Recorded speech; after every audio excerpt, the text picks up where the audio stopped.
Hello dear students, मैं जितेंद्र सिंह राजपुरोहित हाजिर हूँ आपके सामने एक और नया वीडियो लेकर के। आज के क्लास में हम एक नए टॉपिक के बारे में डिस्कशन चालू करेंगे। ये डिस्कशन है फोटो इलेक्ट्रिक इफेक्ट, प्रकाश विद्युत प्रभाव के बारे में। कितना इंपॉर्टेंट टॉपिक है, इसके बारे में मैं सिंपल सा एक जो है बात बताऊंगा, जिससे आपको इसकी इंपॉर्टेंस का आइडिया अपने आप हो जाएगा।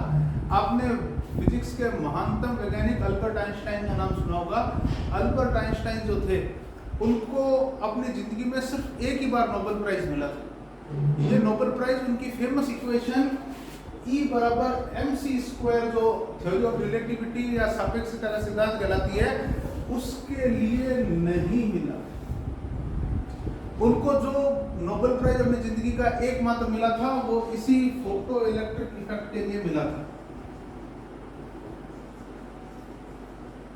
फोटो इलेक्ट्रिक इफेक्ट डिस्कवर पहले हो चुका था। आइंस्टाइन ने इसकी व्याख्या की थी, एक्सप्लेनेशन किया था, और फोटो इलेक्ट्रिक इफेक्ट को समझाने के लिए इक्वेशन दी थी। उसके लिए उनको अपनी जिंदगी का एकमात्र नोबेल प्राइज मिला था। तो आप समझ लीजिए कि इससे भी ज्यादा इंपॉर्टेंट ये टॉपिक हो जाता है, क्योंकि इसके लिए उन्हें नोबेल नहीं मिला था, इसके लिए उन्हें नोबेल मिला था।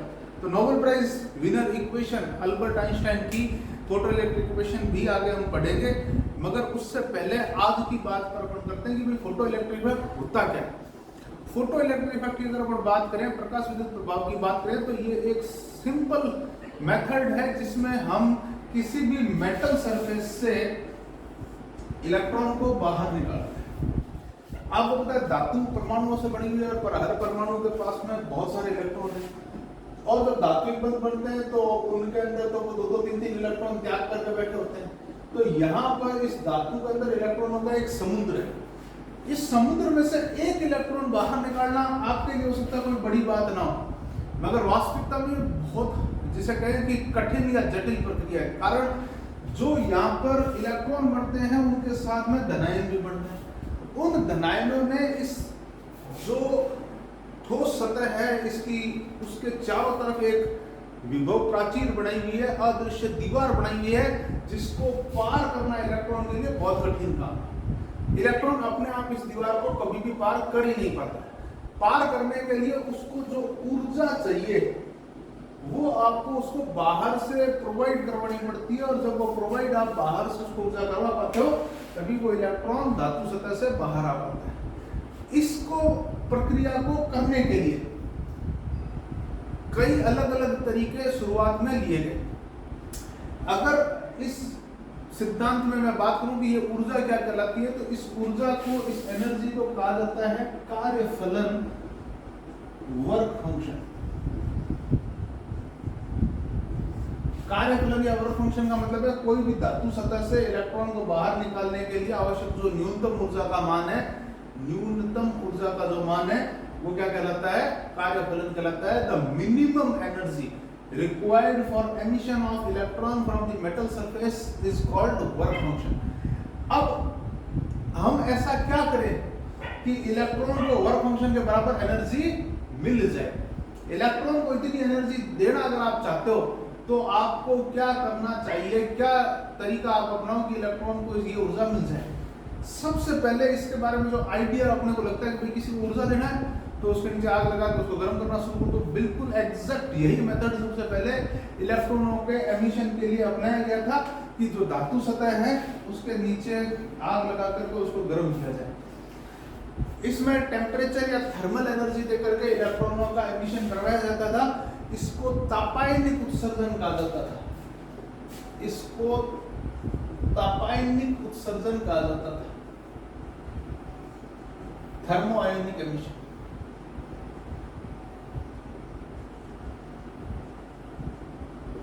ये क्या बता रहा हूं मैं? इलेक्ट्रॉन के उत्सर्जन की विधियां।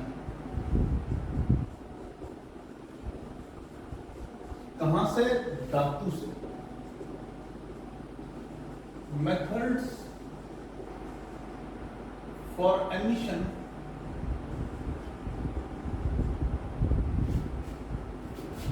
Of electron from metal surface.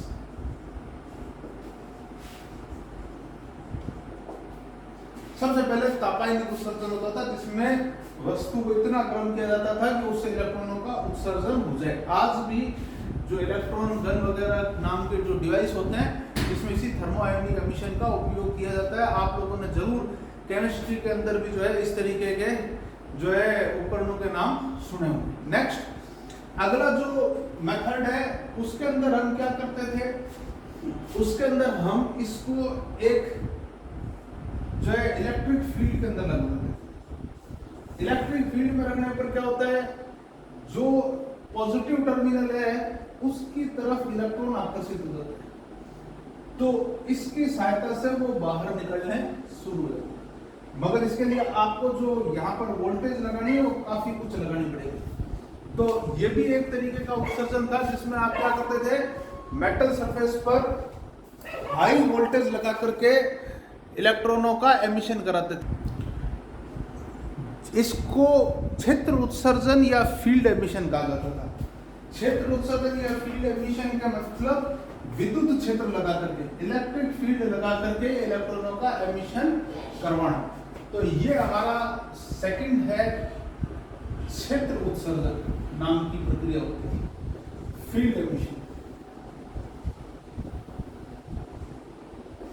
आज भी कैथोड और एनोड के बीच में हाई वोल्टेज लगा करके मेटल सरफेस मतलब कैथोड से इलेक्ट्रॉनों का उत्सर्जन करवाने के लिए इस प्रक्रिया का थोड़ा या बहुत यूज किया जाता है। मगर आपके घरों में जैसे ट्यूबलाइट वगैरह है, इनके अंदर भी इसका उपयोग करना आवश्यक रहता है आज। नेक्स्ट अगली जो विधि हमारे पास में है ये है हमारी फोटो इलेक्ट्रिक प्रकाश विद्युत प्रभाव। प्रकाश विद्युत प्रभाव में खासियत क्या है कि जो आपको इलेक्ट्रॉन बाहर निकालना है, ये आपको जो इलेक्ट्रॉन बाहर निकालना है इस मेटल सरफेस में से, आप उसकी तरफ टारगेट करके एक फोटोन को भेजते हो। जो आपने फोटोन भेजा उसकी ऊर्जा को इस इलेक्ट्रॉन ने ग्रहण कर लिया पूरा का पूरा, और इलेक्ट्रॉन मेटल सरफेस से बाहर आ जाएगा। इसके लिए कंडीशन अप्लाई ये होगी कि इस फोटोन की जो ऊर्जा है वो इस कार्य फलन के या तो बराबर या उससे ज्यादा होनी चाहिए। मतलब एक मिनिमम एनर्जी से ज्यादा एनर्जी का अगर कोई फोटोन आपतित हो और उसकी सहायता से मेटल सरफेस से इलेक्ट्रॉन बाहर निकल जाए तो ये क्या कहलाता है, प्रकाश विद्युत प्रभाव कहलाता है, फोटो इलेक्ट्रिक इफेक्ट कहलाता है। तो तीसरा मेथड हमारा है प्रकाश विद्युत प्रभाव, फोटो इलेक्ट्रिक।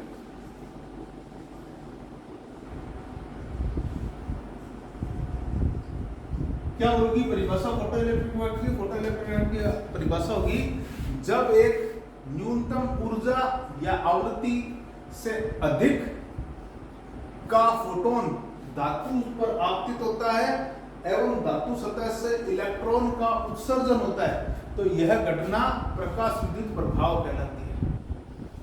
अंग्रेजी में कहें तो when a photon having energy and frequency more than a certain value, then electrons are emitted from metal surface and this phenomena is called photoelectric effect। यहाँ पर कुछ और परिभाषा भी साथ में आती है। जो इलेक्ट्रॉन बाहर निकलेगा इसको आप इलेक्ट्रॉन नहीं फोटो इलेक्ट्रॉन कहेंगे। The emitted electron in photoelectric effect is called photoelectron। जो प्रकाश विद्युत प्रभाव से इलेक्ट्रॉन उत्सर्जित होता है उसको प्रकाश इलेक्ट्रॉन या फोटो इलेक्ट्रॉन कहा जाता है। हमने बात की कि जो ऊर्जा या आवृत्ति है वो एक मिनिमम मान से ज्यादा होनी चाहिए। फोटोन की ऊर्जा क्या होती है, h न्यू। तो अगर आप चाहते हो कि E का मान कुछ ना कुछ मिनिमम से ज्यादा रहे तो न्यू का मान भी कुछ मिनिमम से ज्यादा रहना चाहिए।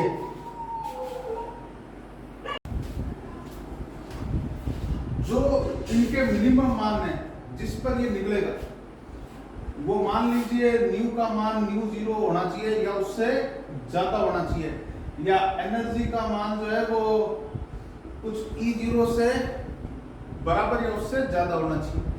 जो न्यू 0 है इसको कहा जाता है थ्रेशोल्ड फ्रीक्वेंसी, दहली आवृत्ति।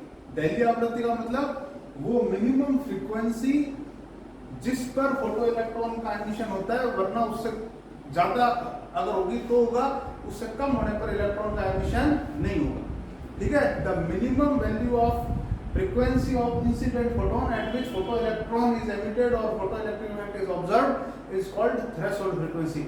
आपतित फोटोन की वह न्यूनतम आवृत्ति जिसके लिए प्रकाश विद्युत प्रभाव का प्रेक्षण होता है उसे दहली आवृत्ति कहते हैं। और जो ऊर्जा E0 है ये तो हमारी कार्यप्रणाली है, वर्क फंक्शन ही है। ठीक है, लास्ट और फाइनल मेथड हमारे पास में एक और है। इसके अंदर यहां से आप फोटोन को मत भेजो, आप एक इलेक्ट्रॉन को ही भेजो। यहां से कंचे के खेल में जैसे कंचा से कंचा टकराता है तो ये इलेक्ट्रॉन तो इसे जाएगा और दूसरा इलेक्ट्रॉन यहां से निकल जाएगा। इसको कहा जाता है सेकेंडरी एमिशन, द्वितीयक उत्सर्जन। इलेक्ट्रॉन आया और इलेक्ट्रॉन से टकरा के दूसरा इलेक्ट्रॉन उससे निकाल दिया तो इसको कहा जाता है सेकेंडरी एमिशन, द्वितीयक उत्सर्जन। तो ये हमारा चौथा मेथड है, द्वितीयक उत्सर्जन, सेकेंडरी एमिशन। ठीक है, ये चार मेथड हमारे पास में फेमस हैं। इन चार फेमस मेथड्स में से हमारा जो टॉपिक आज का है वो है फोटो इलेक्ट्रिक प्रकाश विद्युत प्रभाव, जिसके लिए मैं डिटेल्ड वीडियोस आगे कंटिन्यू 3-4 जो है पूरे सीरीज में डालूंगा, तब आपको समझ में आएगा। फोटो इलेक्ट्रिक प्रभाव की खोज भी बड़ी इंटरेस्टिंग है। एक वैज्ञानिक हुए थे जिनका नाम था हर्ट्ज।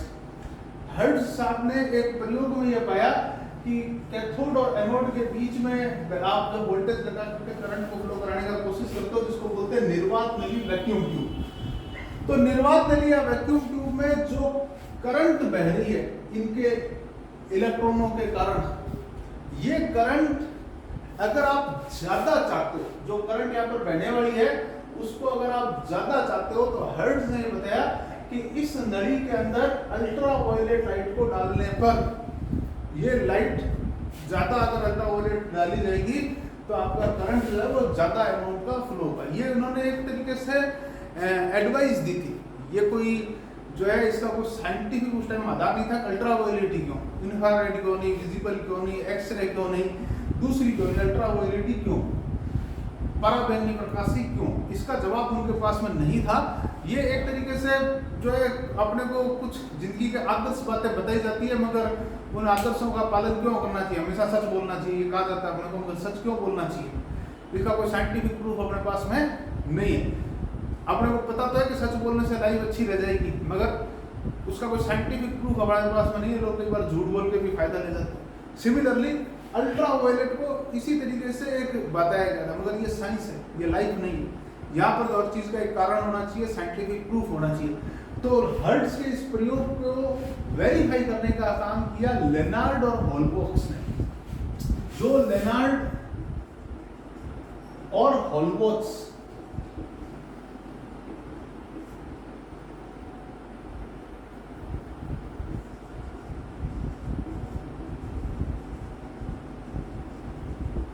लेनार्ड और हॉलबॉक्स ने जो प्रयोग किया, उन्होंने ये पता किया कि अल्ट्रावायलेट ही क्यों, बाकी क्यों नहीं। तो उन्होंने इस प्रयोग को किया और उस प्रयोग के लिए उन्होंने जो कैथोड था हमारा उसके ऊपर एक खिड़की लगा करके अलग अलग फ्रीक्वेंसी की लाइटों को डाल करके देखा और उन्होंने ये पाया कि अल्ट्रावायलेट क्यों के कारण की बजाय उनको ये जवाब मिला कि हमारे जो ये आ रहा है इसकी जो फ्रीक्वेंसी है वो एक मिनिमम अमाउंट से ज्यादा होने पर वैल्यू चलेगी। मतलब अल्ट्रावायलेट ही नहीं, अल्ट्रावायलेट से ज्यादा फ्रीक्वेंसी वाली सारी वेव्स चलेंगी। तो ये उनका एक बड़ा महत्वपूर्ण प्रयोग था, लेनार्ड और हॉलबॉक्स का एक्सपेरिमेंट, जिसकी बात अपन अगले वीडियो में करेंगे। आपको हमारे वीडियोस के नोटिफिकेशन स्वयं मिलते रहे, इसलिए आप हमारे चैनल की बेल आइकन को दबा लीजिए और साथ में चैनल को लाइक शेयर सब्सक्राइब कीजिए और अपने दोस्तों के साथ भी ज़्यादा से ज़्यादा शेयर कीजिए। आज के इस वीडियो में इतना ही। जल्दी मैं आपके सामने दूसरा वीडियो लेकर के आऊँगा जिसमें हम लेनार्ड और हॉलबॉक्स के एक्सपेरिमेंट की बात करेंगे डिटेल में कि लेनार्ड और हॉलबॉक्स ने क्या कहा था। तब तक के लिए आप सभी को बाय।